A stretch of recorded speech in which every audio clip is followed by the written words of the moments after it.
என்னுடைய ஐடியா என்னென்னா தினைக்குமே க்ளீன் பண்ணாமல் வேறு என்ன மாதிரி பண்ணலாம் அப்படிங்கிறது தான். ஸோ அதுக்கு தான் நான் இப்போ வந்து இந்த ட்ரே வாங்கியிருக்கேன். ஸோ வாங்க என்ன பண்ணுறேன் அப்படிங்கிறத நான் இப்போ உங்களுக்கு காட்டுறேன்.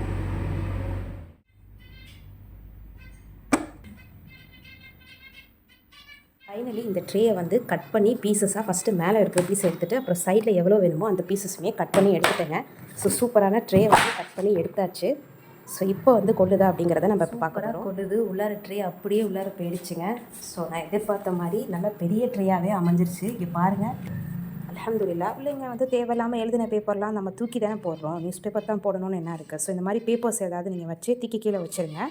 ஏன்னா வெளியில் போய் கழுவும் போது அது உங்களுக்கு சப்போஸ் கொசுக்கடி ப்ராப்ளம் அந்த இதெல்லாம் நிறைய ப்ராப்ளம்ஸ் வந்து ஃபேஸ் பண்ணுறாப்புல இருக்கும். பெட்டர் சொல்யூஷன் பேப்பர் இந்த மாதிரி நீங்கள் வைக்கிறது தான். மேக்ஸிமம் ஒரு 2 டேஸ் கூட நீங்கள் வைக்கலாம், இல்லைனா 1 டேக்கு ஒரு தடவை கூட நீங்கள் சேஞ்ச் பண்ணிக்கலாம். லஞ்சஸுக்கு மத்தியான சாப்பாடு என்னன்னு பார்த்தீங்கன்னா மல்லிக்கீரை, வேக வச்ச முட்டை ஓடு, பீட்ரூட், கியூக்கம்பர், கொஞ்சோண்டு சோறு. ஸோ இதை தான் வந்து கொடுக்கலான் இருக்கேன். ஸோ வாங்க கொடுக்கலாமா? அவ்வளோ அமைதியாக உட்காந்துருக்கு.